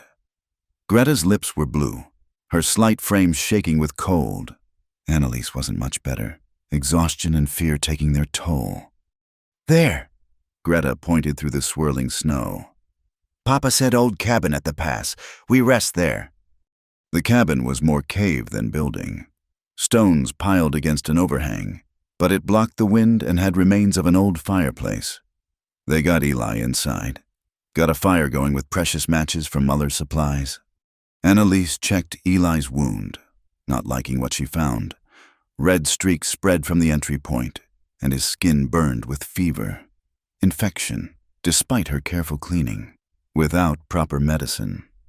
"How much farther to the other side?" she asked Greta. "Half day, maybe less. Then down to Clear Creek, where there's a doctor." If Eli lasted that long. Annalise looked at his flushed face, heard his labored breathing, and made another decision. "You go," she told Greta. "Ride fast. Bring back help." But the storm. You know these mountains. I don't. She pressed gold coins into the girl's hand. For the doctor, tell him federal marshals are coming, that we have evidence of corruption. Someone will listen. Greta looked uncertain, but she was mountain-bred, used to hard choices. I'll bring help, I promise. After she left, Annalise barred the door and returned to Eli. His eyes were open, lucid for the moment. Should have gone with her, he said. Stop trying to get rid of me. She lay beside him, careful of his wound, sharing her warmth. I told you, Eli Thatcher, I'm yours forever. That means something. Means everything. His good arm pulled her closer. Sorry, wanted to protect you better. You are. She kissed his burning forehead. Now rest. Let me protect you for a while. Outside, the storm raged, and somewhere in that white hell, Clarence Monroe hunted them with all the power of corrupted law. But inside their small shelter, beside the flickering fire, two souls held tight to each other and to hope. The documents lay in their case, truth waiting to be told. Justice for the Millers and all the others demanded they survive, demanded they reach Denver. But beyond duty, beyond justice, was something simpler and infinitely more complex. Love, found in the worst circumstances, forged in fire and desperation, but no less real for its unlikely birth, worth fighting for, worth dying for, worth living for if they could manage it. Annalise listened to Eli's ragged breathing, felt the heat of his fever, and prayed to whatever powers might listen, not for herself, but for him, for the chance to see California sunsets and raise wild children and build something clean from the wreckage of their pasts. The fire burned low, and she fed it carefully, hoarding their wood. Outside, wolves howled four-legged or two-legged. It hardly mattered. They were all predators, all circling. But not tonight. Tonight she would keep watch. Tonight she would keep him alive. Tonight, love would be enough. Tomorrow would bring what it brought. But tonight, in this cave above the world, two hearts beat together against the dark, and that was its own kind of victory. Small, desperate, but victory nonetheless.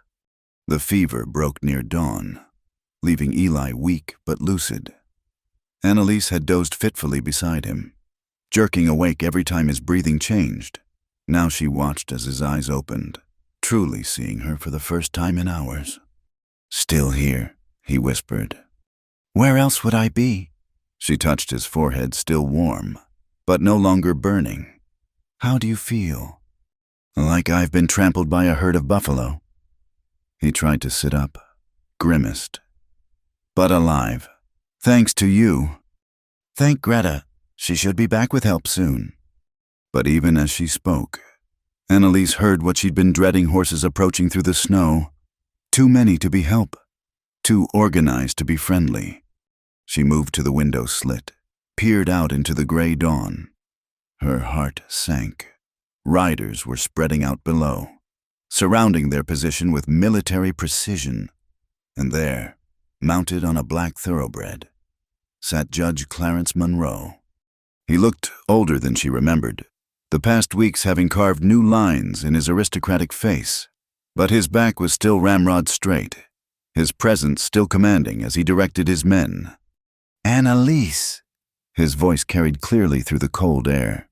I know you're in there. Come out. Let's discuss this like civilized people. He found us, she said unnecessarily. Eli had dragged himself to sitting position, rifle across his lap. How many? 15, maybe 20. She checked her ammunition, pathetically little against such numbers. Eli, No surrender, he said firmly. Not after what he did to those children. I wasn't going to suggest it.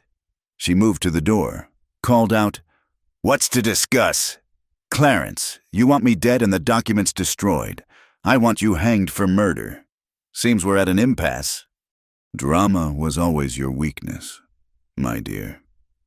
Monroe's cultured voice held fond exasperation, as if addressing a wayward child. No one wants you dead. You're my wife. I've come to take you home. After you sent men to kill me. Overzealous employees, acting without authority. They've been dealt with. A pause. Is Thatcher still alive? If so, he can ride away. This is between us. Eli snorted. Man lies easier than he breathes. I know. Annalise checked the Derringer, Dalton's Colt, counted bullets again as if the number might have magically increased. But we need time. Greta. Won't make it back before this is over. Eli's voice was gentle but realistic. Whatever happens, happens here. Through the window, she could see Monroe's men taking positions, cutting off any escape route. Professional killers, not the trash who'd attacked before. These would be harder to stop, harder to fool. Annalise, Monroe called again. You have documents you think damn me, but consider I'm a federal judge. My word against yours. Who will believe a hysterical woman who murdered federal officers, who ran away with her hired killer? The evidence can be explained away. Forgeries, misunderstandings, taken out of context. But if you come home, if you recant this madness, all is forgiven. We'll say you were kidnapped, coerced. Thatcher will hang for it, but you'll be safe. The calculated cruelty of it took her breath away. Even now, he thought he could manipulate her, use her affection for Eli as leverage. I have a counteroffer. She called. You ride away. Take your men and go. The documents reach Denver, and you have time to run. Mexico, perhaps. Or Canada. Better than hanging. Monroe's laugh was rich, genuinely amused. Oh, my dear, you have developed spine. I suppose I should thank Mr. Thatcher for that. Very well, if you won't see reason. He made a gesture. Rifles appeared in every window, behind every rock. The message was clear. Surrender or die. Get down, Eli ordered, pulling her away from the window as the first shots rang out. The fusillade was devastating. Bullets smashed through the wooden shutters, whined off stone, filled the air with splinters and rock dust. They huddled behind an overturned table, meager protection against the onslaught. When it stopped, Monroe called out, Last chance, Annalise. Watch Thatcher die slowly or come out now and spare him pain. Don't listen, Eli gritted out. But she could see the truth. His bandages were seeping red again, and they had maybe 20 rounds between them against 20 men. It was hopeless. Unless... I need 5 minutes, she told Eli. Can you give me that? He met her eyes, understood something in them. I'll give you whatever you need. She kissed him hard, tasting blood and desperation. I love you, Eli Thatcher. Remember that. Before he could respond, she was moving, not to the door but to the back of the cabin, where old mining equipment lay forgotten. Dynamite. Sweating and unstable with age. Deadly dangerous. But perhaps... What are you doing? Eli demanded. Evening the odds. She gathered the sticks carefully, trying to remember what her father had taught about explosives. The cliff above us, if I can bring it down. You'll kill us all. Maybe, or maybe just them. She found fuse cord, ancient but intact. Do you trust me? With my life, he said without hesitation. But Annalise... Another volley cut him off. Wood exploded from the doorframe, showering them with debris. Monroe was done waiting. Clarence, Annalise shouted. I'm coming out, hold your fire. No! Eli lunged for her but couldn't stand, his wound dropping him to his knees. Don't do this! She knelt beside him, cupping his face. Trust me, when I give the signal, get behind the stone wall and stay down. What signal? You'll know. She kissed him again, soft and lingering. California, horses, children, remember? Then she was at the door. hands visible, document case in one hand. "I'm coming out, don't shoot!" "Slowly, my dear, no sudden moves." She emerged into the morning light, blinking against the glare. Monroe's men had her in their sights, fingers on triggers. One wrong move would mean death. "The documents," Monroe said. "Throw them down." She held up the case. "Catch." The throw was deliberately short, making Monroe lean forward to grab it. As he did, she moved not away but toward him, closing the distance with desperate speed. His men hesitated, afraid to fire with their employer so close. "You always were predictable." "Clarence," she said as she reached him. Too late, he saw what she held, the bundled dynamite. Fuse hissing, his eyes widened in horror. "You're insane." "No, I'm finished being afraid." She grabbed his coat, holding him close. "This is for the Miller children, you monster." The fuse burned shorter. Monroe's men scattered, some firing wildly, others running. Monroe himself fought to break free, his cultured composure finally cracking. "You'll die too," he screamed. "Maybe, but you'll die first." The world exploded. Not the dynamite, not yet, but rifle fire from the ridge above. Arrows followed, and suddenly Monroe's men were fighting on two fronts as Crow warriors descended like avenging spirits. In the chaos, Annalise heard what she'd been praying for: Greta's voice. And with her, Marshal Samuel Brennan shouting orders to his federal officers. "Stand down, Federal Marshal, drop your weapons." Monroe jerked free in her moment of distraction, backhanding her viciously. She fell, dynamite rolling away, fuse still burning. Monroe lunged for it, to throw it clear, just as Eli emerged from the cabin, rifle raised. "Annalise, down." She rolled as Eli fired. The bullet caught Monroe in the shoulder, spinning him. He stumbled, fell directly onto the dynamite. No. The explosion lifted Monroe 10 feet, slamming him into the cliff face. When the smoke cleared, he lay broken on the rocks, documents scattered around him like accusing snow. The battle ended as suddenly as it began. Monroe's hired guns, caught between Crow warriors and federal marshals, threw down their weapons. In minutes, it was over. Annalise struggled to her feet, ears ringing, and stumbled to where Eli had collapsed outside the cabin. Blood seeped through his bandages, but he was conscious, reaching for her. "Dramatic enough for you?" she asked, half laughing, half sobbing. "Woman, you just about gave me a heart attack." He pulled her down for a kiss that tasted of gunpowder and relief. "Dynamite, really?" "It worked, didn't it?" Marshal Brennan approached, a grizzled veteran with kind eyes beneath his weathered hat. "Mrs. Monroe, I'm going to need those documents." She looked at the scattered papers, some blood-stained, some torn, but most intact. "They're all yours, Marshal. Everything you need to clean out the whole corrupt network." "Good. And ma'am, that was about the bravest damn thing I've ever seen. Foolish as hell, but brave." The next hours passed in a blur. The Crow warriors sent by their chief, who remembered Eli from his army days, helped transport the wounded. Greta had ridden through the night, finding first the warriors, then Brennan's patrol, leading them back through the storm. A doctor from Clear Creek tended Eli properly, cleaning and restitching his wound. "He'll live," he pronounced, "though he'll carry scars." "We both will," Annalise said softly.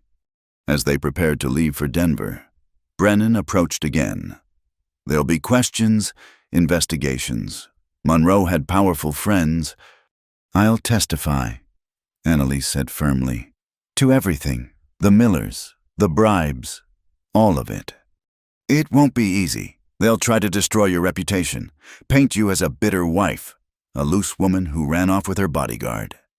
Eli, propped on a travois but awake, growled, "Let them try."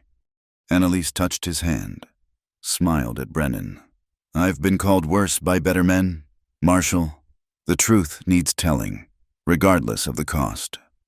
The journey to Denver took 3 days, their progress slow but steady. Eli grew stronger, the fever finally broken for good. They rode side by side when he could manage it, hands touching when they thought no one was looking. On the last night, camped beside Clear Creek, he pulled her aside. "What you said in the cabin about being mine forever." "I meant it," she said simply. "Every word. Even though you're free now, Monroe's dead. You could go anywhere, be anyone." She cupped his scarred face, traced the lines pain and weather had carved there. "I don't want to be anyone else. I want to be the woman who loves Eli Thatcher, who builds a life with him in California, who raises horses and children and never has to be afraid again." "That woman sounds wonderful," he said softly. "Think she'd marry a broken-down ex-soldier with more scars than sense?" "I think she'd be honored to." They kissed beside the rushing creek, under stars that seemed to shine cleaner now that justice had been served. Tomorrow would bring Denver, lawyers, the machinery of law grinding slowly toward truth. But tonight was theirs, and the future spread before them like an unmapped trail, dangerous perhaps, uncertain definitely, but theirs to travel together. The documents would speak for the dead.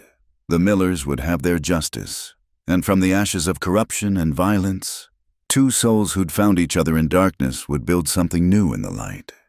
It wasn't the ending Annalise had imagined when she'd fled her husband's house with stolen evidence and desperate hope. It was better, messier, bloodier, more painful but also more real, more true, more worth the cost.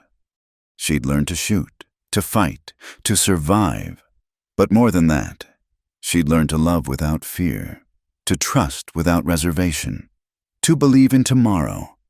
And as Eli drew her close beside the fire, his arms strong and sure around her, she thought that might be the greatest victory of all. Not just surviving the devils of the past, but daring to dream of angels in the future. Together. The Denver Federal Courthouse stood like a fortress of justice against the September sky, its granite steps worn smooth by countless seekers of truth. Annalise climbed them slowly, aware of the crowd gathered below, reporters, citizens, vultures come to feast on scandal. "Ready?" asked Jonathan Hartwell, the young prosecutor who'd taken their case. His idealism reminded her of herself before Clarence. All fire and certainty that right would prevail.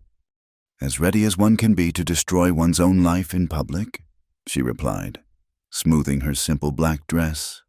Widow's weeds, though she felt no grief for the man who'd made her a widow. "You're not destroying anything," Hartwell assured her. "You're building justice for the Millers and all the others." Behind them, Eli stood with Marshal Brennan, still too weak for the witness chair but determined to be present. Their eyes met across the crowd, and he nodded once. Strength flowed between them, invisible but unbreakable. Inside, the courtroom was packed. Judge Theodore Blackwood presided, brought in from Kansas to ensure impartiality, a man with a reputation for rigid honesty. The jury sat attentive. 12 men who held the power to validate her truth or dismiss it as feminine hysteria. The prosecution calls Mrs. Annalise Monroe. The walk to the witness chair felt eternal. She could feel the weight of stares, some sympathetic, most skeptical. A woman testifying against her dead husband's associates was scandal enough. That she'd run off with her bodyguard added spice to the gossip. "State your name for the record." "Annalise Catherine Monroe." Her voice carried clear and strong. Whatever else they took from her, they wouldn't take her dignity. Hartwell began gently, establishing her background, her marriage to Clarence. Then, inevitably, came the harder questions. "When did you first suspect your husband of corruption?" 2 years ago. A man came to our home, Thomas Garrett, a landowner. He paid my husband $5,000 in gold. The next week, a competing claim to Mr. Garrett's silver mine was dismissed in court. Objection, Hamilton Steele's lawyer, Augustus Cromwell, rose like a bird of prey. Hearsay and speculation. I have the receipts.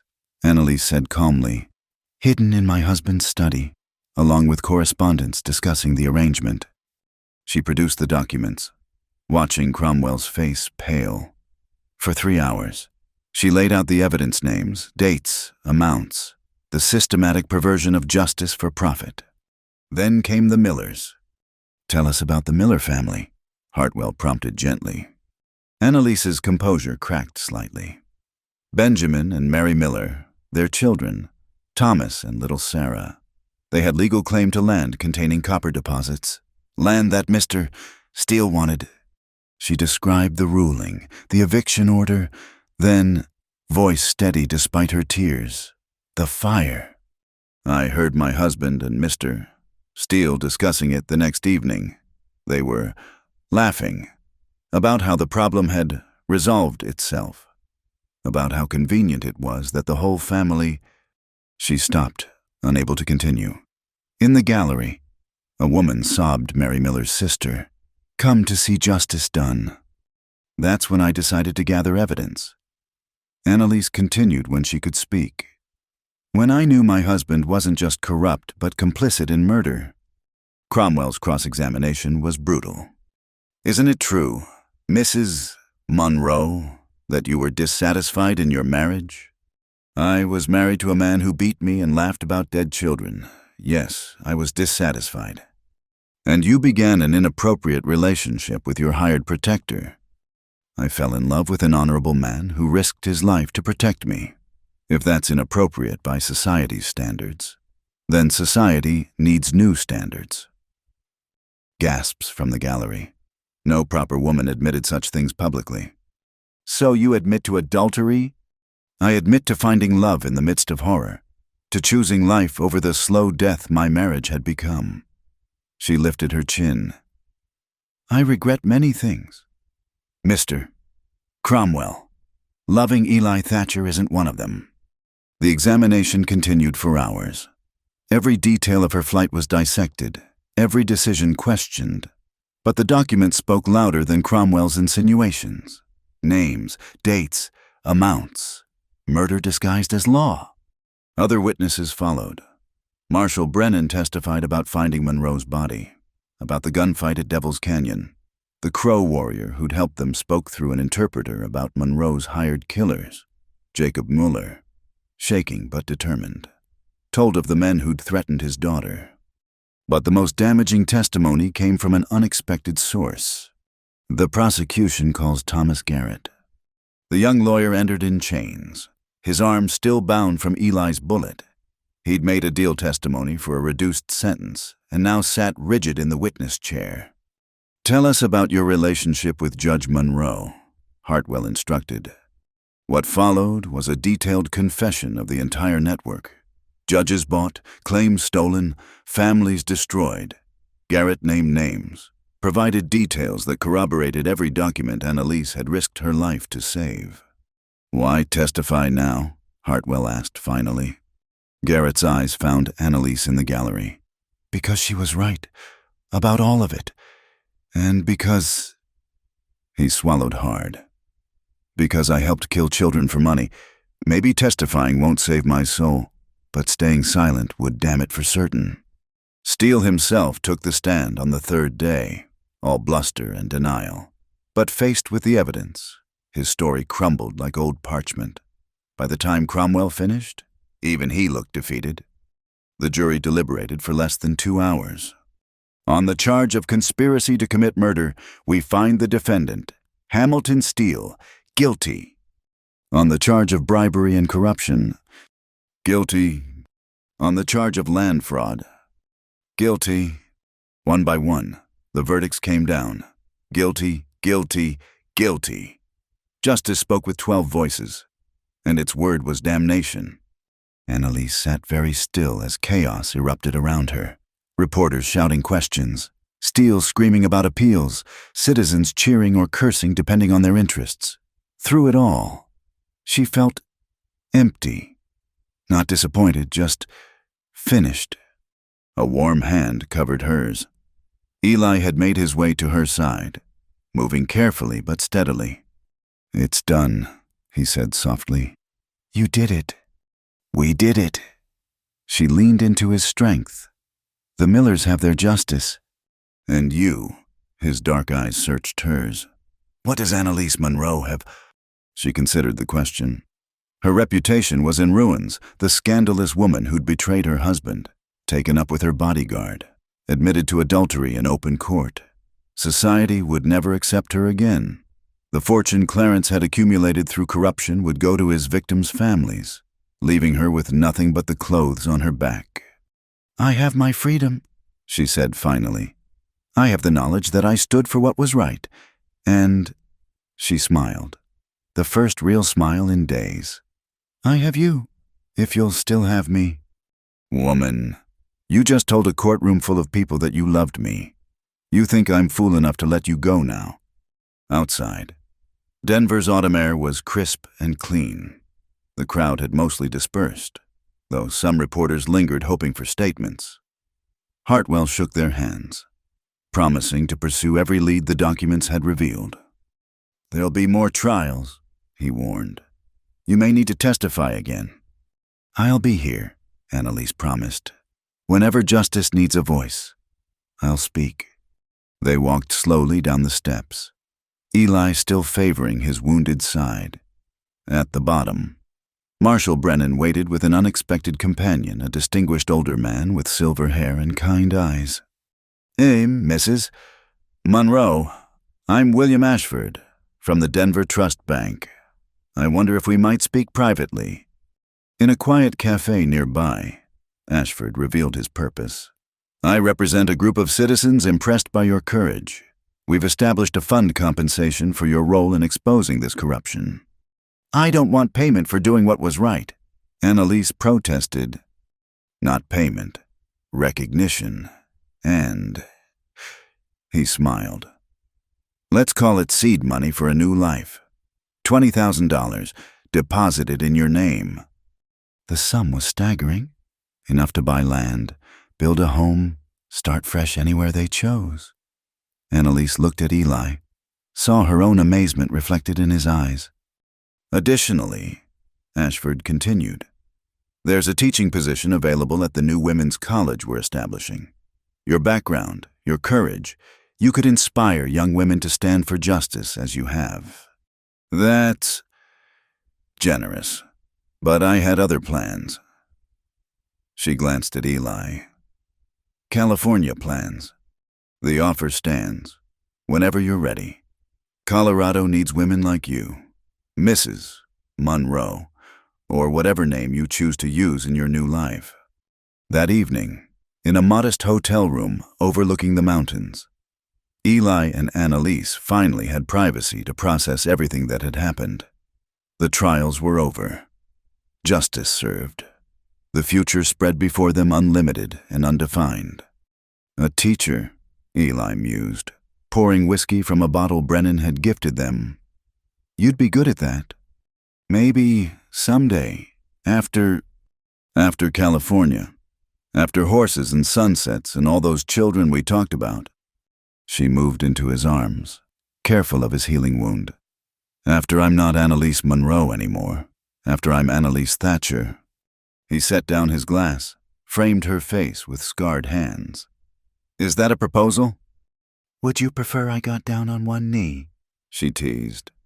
I'd prefer you kiss me and stop talking about propriety and scandal and what people think.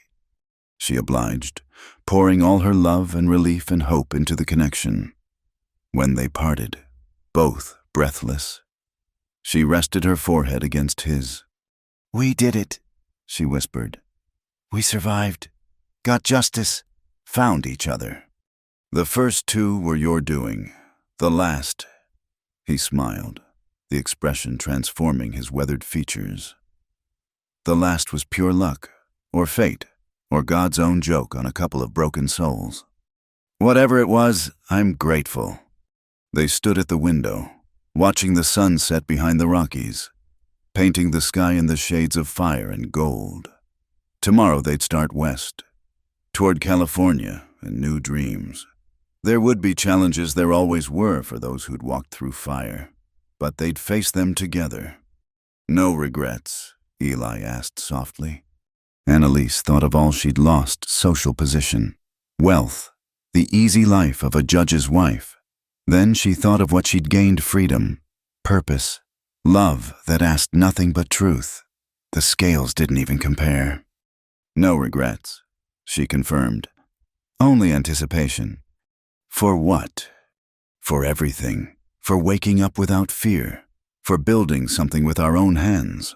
For teaching our daughters to shoot straight and our sons to stand for justice. For growing old on that porch you promised me, watching sunsets that belong to us alone. Sounds like a lot of work, he observed. The best things always are. They sealed the promise with another kiss as Denver settled into evening around them. Somewhere in the city. Hamilton Steele sat in a cell contemplating the noose. Thomas Garrett faced years of imprisonment. The corrupt network that had strangled Colorado was breathing its last. And in a hotel room overlooking it all, two souls who'd found light in the darkness held each other and planned for dawn. Not the dawn of tomorrow, but all the dawns to come. All the sunrises they'd watch together. All the storms they'd weather. All the love they'd build on the ashes of what was. Justice had been served. The past was buried with its dead. The future, bright and terrifying and wonderful, was theirs for the taking. The morning of their wedding dawned crisp and golden over the valley. Autumn painting the aspens in shades of fire.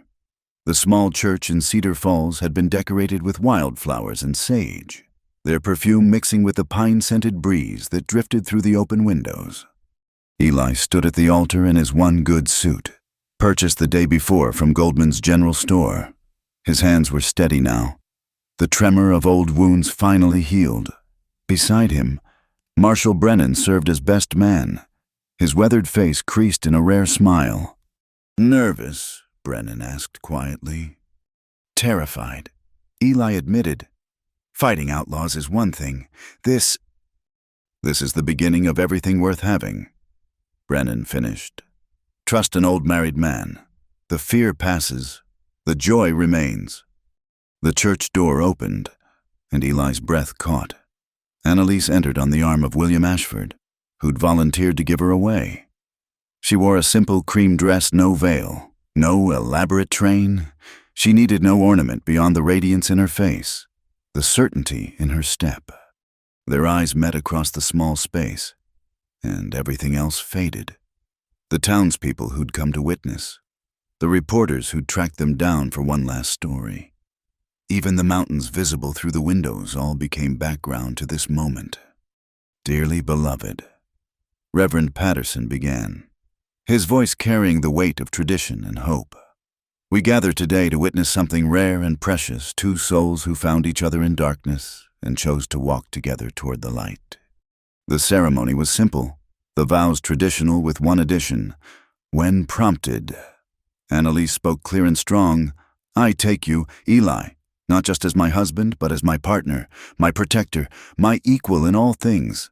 Where you go, I follow. What you face, I face beside you. Your dreams become my dreams, your battles my battles. This I swear before God and these witnesses, I am yours forever." Eli's response came rough with emotion. "I take you, Annalise, not as property or possession, but as the other half of my soul. I promise to honor your strength, cherish your courage, and stand beside you come storm or sunshine. You saved me in more ways than one.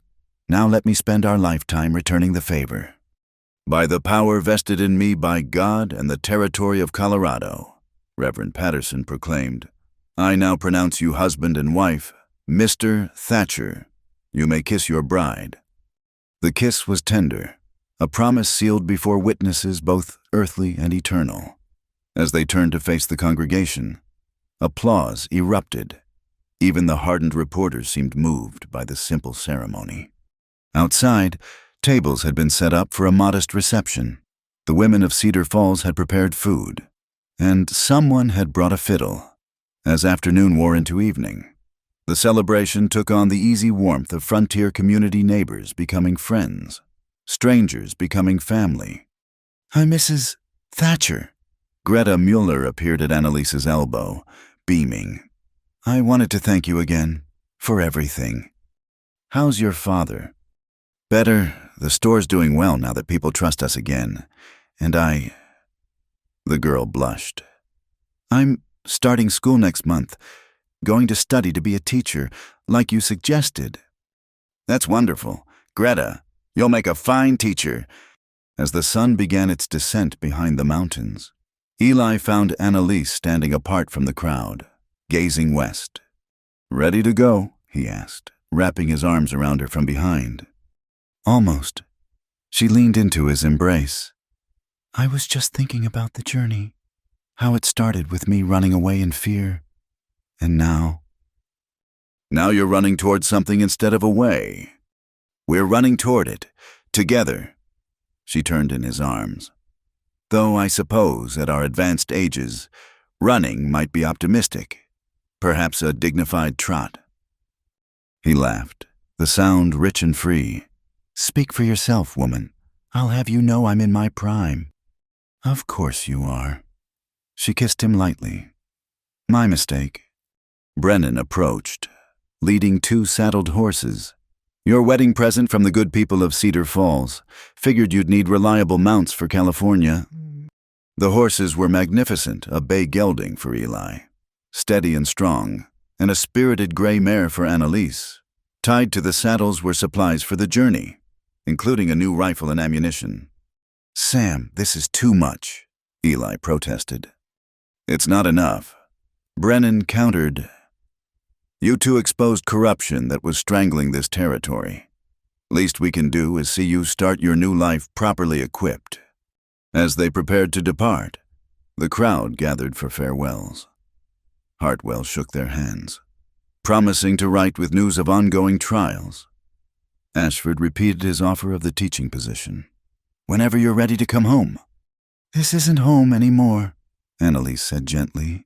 But thank you for everything.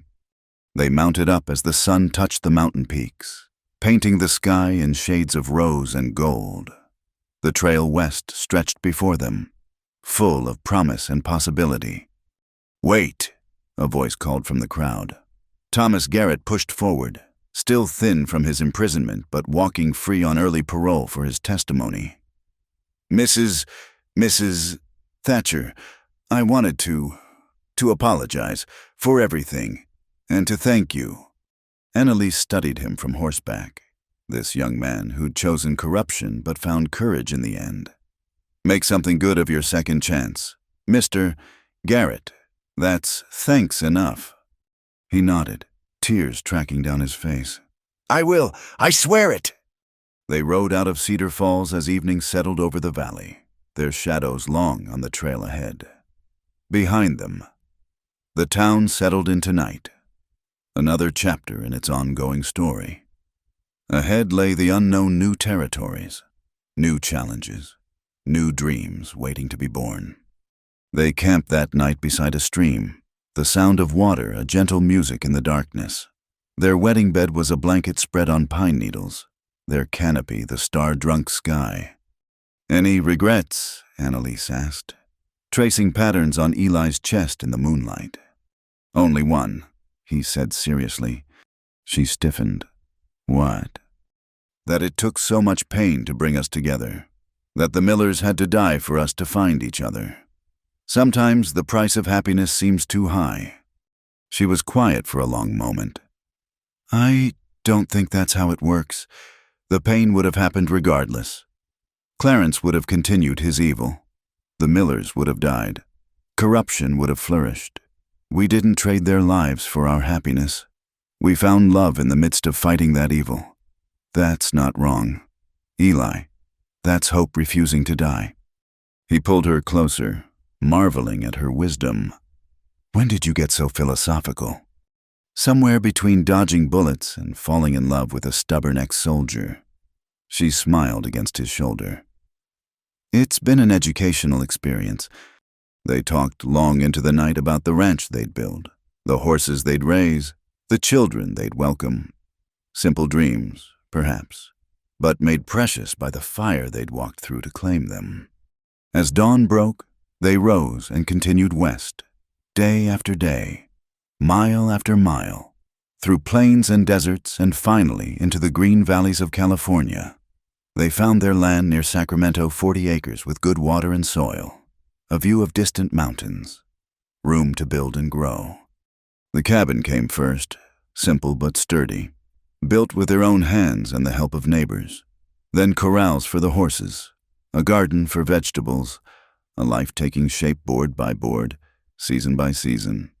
5 years later, as Annalise sat on their porch nursing their second child while their daughter played in the yard, Eli brought her a letter from Colorado. Hamilton Steele had been hanged. The last of the corrupt network finally brought to justice. The territorial government had established new oversight procedures, inspired by the Monroe case. Change, slow but certain. They want to put up a memorial to the Millers. Eli read, asked if we'd come for the dedication. Maybe someday, Annalise said, watching their daughter Sarah, named for the Miller girl, chase butterflies through the garden. When the children are older, for now we're home. Eli finished, settling beside her on the bench he'd built for two. They sat in comfortable silence, watching the sun set behind their mountains, not the Rockies, but the Sierras. Not the life they'd planned, but the one they'd fought to create. The document case that had once held evidence of corruption now held deeds and birth certificates. Proof of a different kind of life. I love you, Annalise said suddenly, moved by the simple perfection of the moment. I love you too, Eli replied, pressing a kiss to her temple. Forever. Forever, she agreed, and meant it. As stars began to appear in the California sky, they gathered their children and went inside to the warmth of their home. Behind them, the past lay buried with its dead. Before them, tomorrow waited with all its mundane miracles, crops to tend, horses to train, children to raise, love to nurture through the seasons of an ordinary, extraordinary life. They had traveled from darkness to light, from fear to freedom, from solitude to partnership. The journey had nearly killed them. The destination had saved them. And in the end, sitting at their simple table with their children's laughter filling the air, they knew the truth that all survivors learn the sweetest victories are not won on battlefields, but in the quiet moments after, when peace feels both fragile and eternal, when love proves itself stronger than all the forces that would destroy it. Eli reached across the table to take Annalise's hand, and she squeezed back, the gesture speaking volumes. Outside, coyotes called to the rising moon. Inside, they were safe, they were whole, they were home. The stream near their cabin flowed on, constant as the love that had brought them through fire and storm to this place of grace. And if sometimes they woke from nightmares of those desperate days, they had only to reach for each other to remember this was real. They had earned it, and nothing, not memory, not fear, not all the devils of the past could take it from them. Justice had been served. Love had triumphed. And in a small cabin in California, two souls who had found each other in the worst of circumstances built a life that honored the best of human possibility. It was, in the end, enough, more than enough. It was everything. Thank you so much for listening to this story. I'd love to know where in the world you're enjoying these Wild West tales. Please share in the comments below so we can connect and discuss your thoughts about Eli and Annalise's journey. If you enjoyed this story, please subscribe to Wild West Night, give this video a like, and don't forget to hit the hype button to help more listeners discover these frontier adventures. Your support means the world and keeps these stories alive. Until next time, partners.